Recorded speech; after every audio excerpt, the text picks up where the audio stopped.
Hello বন্ধুরা, পাতুস kitchen ব্লগে সবাইকে অনেক অনেক দুপুরের ভালোবাসা। দেখো, প্রথমেই দেখিয়ে দিলাম গরম গরম ভাত, এখানে ধোয়া উঠছে। তারপর দেখাচ্ছি তোমাদের হচ্ছে কি রান্না করছি। আজকে আবার বাসিও আছে। এটা লাল শাকের ডাঁটা আলু দিয়ে সর্ষে বাটা দিয়ে চচ্চড়ি করেছি, আর এটা কালকের বাসি ডাল, বাসি কচু ভাজা।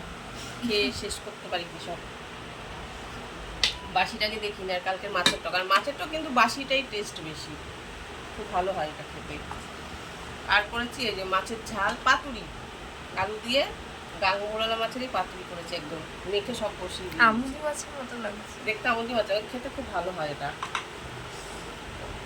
আর করেছি দেখো ডিম দিয়ে সোয়াবিন দিয়ে আলু দিয়ে রসা, এটা খেতে কিন্তু খুব ভালো হয়, আমাদের ঘরে মাঝে মধ্যেই হয়।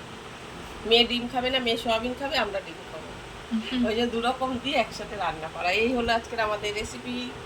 কে কিরকম ডিম খেতে ভালোবাসো আমাদেরকে অবশ্যই বলো।